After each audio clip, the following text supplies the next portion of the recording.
Welcome to What's Now. I'm your host, Christine Napier. We're happy that you're here today. Our show is going to be full of holiday budgeting ideas, as well as good information about your health and security. Up first, we are going to focus on cybersecurity. It can be a huge problem. How can you keep yourself, your family, your loved ones safe?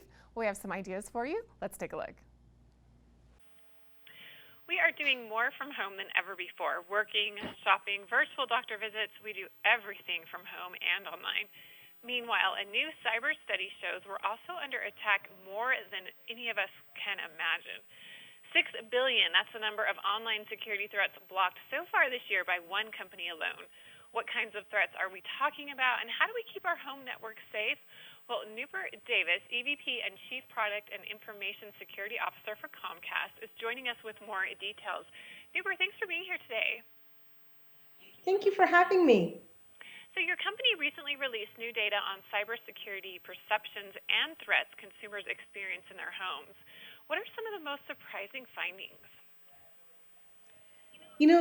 Two surprising findings. One, you've already mentioned 6 billion threats blocked this in the first 10 months of this year. The second is 95% of people that we surveyed said or thought that they experience about 12 cyber attacks a month on their home network and on their home devices.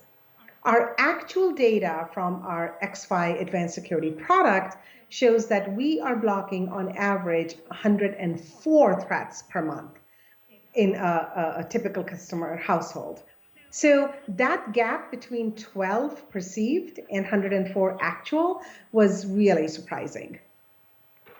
That is a lot, way more than I would have imagined. So why do you think so many of us have this false sense of security?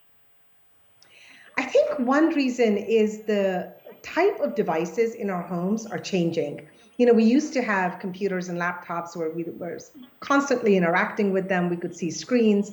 And now we have devices that are kind of fade into the background. We have a thermostat or a video camera or a smoke detector alarm. And we forget that those devices are talking to the internet. They are connected. And anytime there is a connected device connected to the internet, that device is vulnerable to cyber attacks. And what can consumers do right now to help prevent cyber threats on their home network? I think there are 4 things that they can do. One is turn on multi-factor authentication wherever they can. Multi-factor authentication just adds another factor like a thumbprint or a facial recognition system to your username and password that we're all used to using. The second thing I would recommend is, these devices that we just talked about, turn on auto updates on those devices so that if the manufacturer has patched any security holes or added any new security features, that your software is updated and you can take advantage of those new fixes.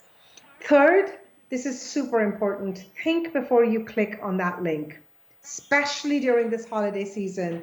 Phishing is the #1 way that hackers get into our systems and load malware. And then finally, make sure that your broadband connection is secure. Talk to your ISP, ask them how they're protecting that connection. If you're a Comcast customer, then all you have to do is log into our Xfinity app and you'll be protected through our X5 Advanced Security product. And where can we get more information on everything we talked about? Please go to comcastcorporation.com/cyber health report for more information. Well, thank you so much, Nooper, for joining us today here on Park City Television. I really appreciate this information about cyber attacks and how we can prevent them. Thank you.